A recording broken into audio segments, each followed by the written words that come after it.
Good morning, dear students and all respected parents. Hope you all are well at home and doing your work regularly and properly.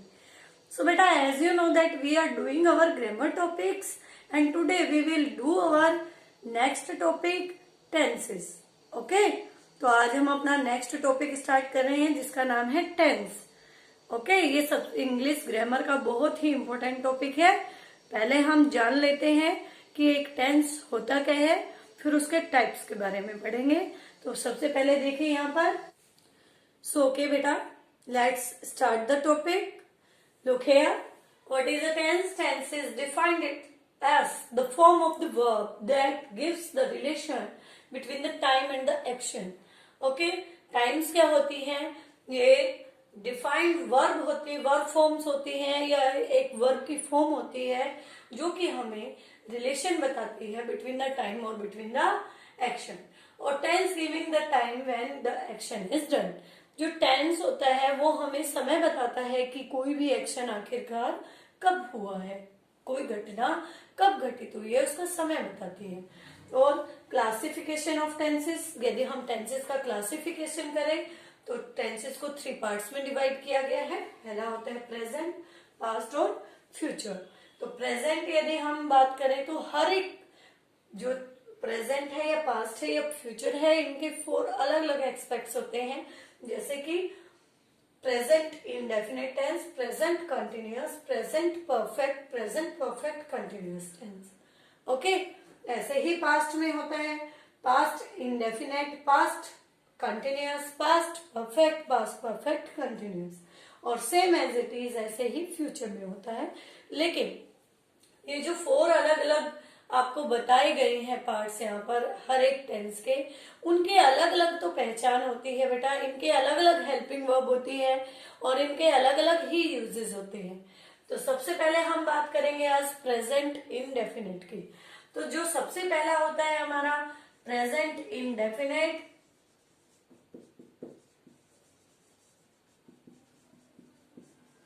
तो देखिए बेटा, number 1, आपको पता चल रहा है इनडेफिनेट वर्ड से कि जो डेफिनेट नहीं है या जो चीज निश्चित नहीं है, तो उस चीज के लिए हम इनडेफिनेट वर्ड का यूज करते हैं. यानी जब हमें ये नहीं पता है कि कोई काम घटना कब हुई है, उसका निश्चित समय नहीं पता है, वो कब शुरू हुई है, खत्म हो चुकी है, जारी है, इस बारे में हमें कंप्लीट करेक्ट इंफॉर्मेशन नहीं है, इसका मतलब हम उसके बारे में श्योर नहीं है, डेफिनेट नहीं है, तो इस चीज के लिए हम इनडेफिनेट वर्ब का यूज करते हैं. और प्रेजेंट इनडेफिनेट टेंस का यूज हम ऐसे वाक्यों के लिए, ऐसे सेंटेंसेस के लिए करते हैं जिनमें हमें घटना का जो समय है वो डेफिनेट नहीं हो, तो वहां पर हम प्रेजेंट इनडेफिनेट टेंस का यूज करेंगे.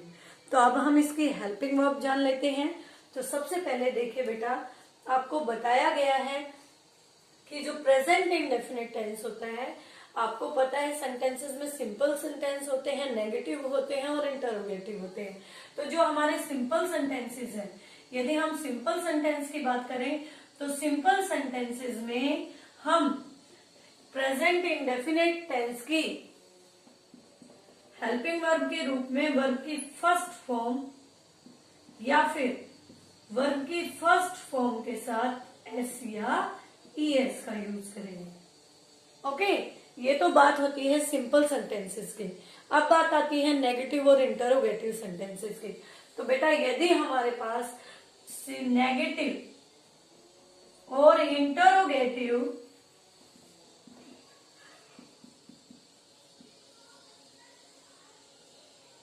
दो तरह के हमें यहाँ पर सेंटेंसेस दिए गए हैं, नेगेटिव और इंटरोगेटिव, तब हम वहां पर वर्ब की फर्स्ट फॉर्म या फर्स्ट फॉर्म के साथ एस या एस यूज नहीं करेंगे.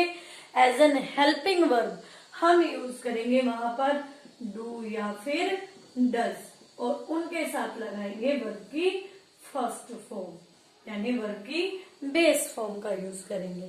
यदि इन्हें जो ये मैंने आपको बताया है कि जैसे सिंपल सेंटेंसेस में वर्ब की फर्स्ट फॉर्म प्लस में वर्ब की फर्स्ट फॉर्म के साथ एस या ईएस, ये तो होते हैं सिंपल सेंटेंसेस में प्रेजेंट इंडेफिनिट टेंस की हेल्पिंग वर्ब. और जहां पर नेगेटिव और इंटरोगेटिव सेंटेंस की बात आती है वहां पर हम प्रेजेंट इंडेफिनिट टेंस की हेल्पिंग वर्ब के रूप में डू या डज का यूज करते हैं और उनके साथ हमेशा वर्ब की फर्स्ट फॉर्म का यूज करते हैं। जैसे कि मैं आपको एग्जांपल यहाँ पर बताती हूँ। यदि हम एग्जांपल के रूप में लिखें तो हम लिखते हैं यहाँ पर ही ब्लैंक ए बुक, और यदि हम इसमें आपको ऑप्शन में दे देते हैं रीड, तो आपको पता है कि हम यहाँ पर प्रेजेंट इंडेफिनिट टेंस फिल कर रहे हैं। तो सिंपल सेंटेंसेस में वर्ब की फर्स्ट फॉर्म यानी बेस फॉर्म यहाँ पर रीड दी गई है और रीड के साथ हम एस या ई एस का यूज करेंगे, जैसे कि ही रीड्स ए बुक। और यदि इसी को मैं नेगेटिव और इंटरोगेटिव बनाऊं तो यहाँ पर हो जाएगा ही के साथ हम डज का यूज करते हैं, ही डज नॉट, नोट के साथ वर्ब की ओनली फर्स्ट फॉर्म, इसके साथ एस या एस नहीं लगेगा, he does not read a book. ये हो गया हमारा नेगेटिव सेंटेंस। और यदि इसी सेंटेंस को इंटरोगेटिव बनाए तो हेल्पिंग वर्ब पहले आएगी और सब्जेक्ट बाद में आएगा, तो डज फ्रंट में आ जाता है, does he read a book, और लास्ट में क्वेश्चन मार्क।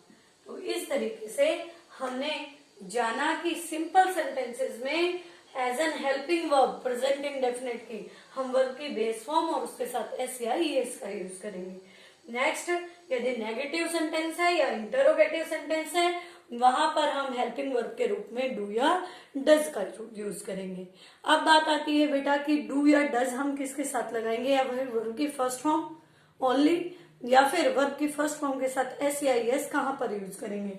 तो बेटा आपने पढ़ा है जहां पर ही, सी और इट आते हैं और कोई भी सिंगुलर नाउन आती है तो वहां पर हम वर्ब की फर्स्ट फॉर्म का यूज करते हैं। ठीक है, वर्ब की फर्स्ट फॉर्म और उसके साथ में एस या एस।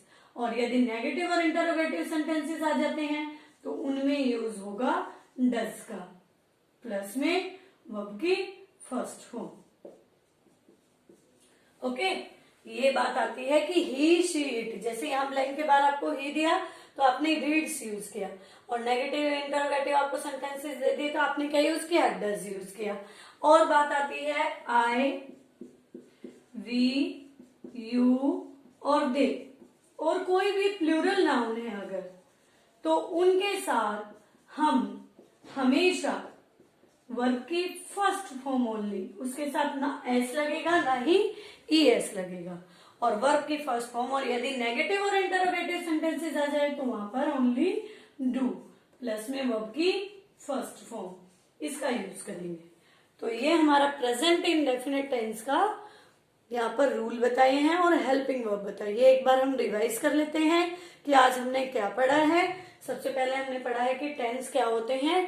टेंस हमें बताते हैं किसी भी काम के होने के समय के बारे में इंफॉर्मेशन देते हैं। क्लासिफिकेशन ऑफ टेंसेस, टेंसेस का क्लासिफिकेशन कितने पार्ट्स में किया गया है, तो नंबर 1 होता है प्रेजेंट, नंबर 2 पास्ट और नंबर 3 फ्यूचर। और इन तीनों टेंस के अलग अलग एक्सपेक्ट्स होते हैं और उन्हीं के अकॉर्डिंग इनके अलग अलग हेल्पिंग वर्ब, पहचान और यूजेस होते हैं। तो यहाँ पर हमने देखा है प्रेजेंट इंडेफिनिट टेंस को।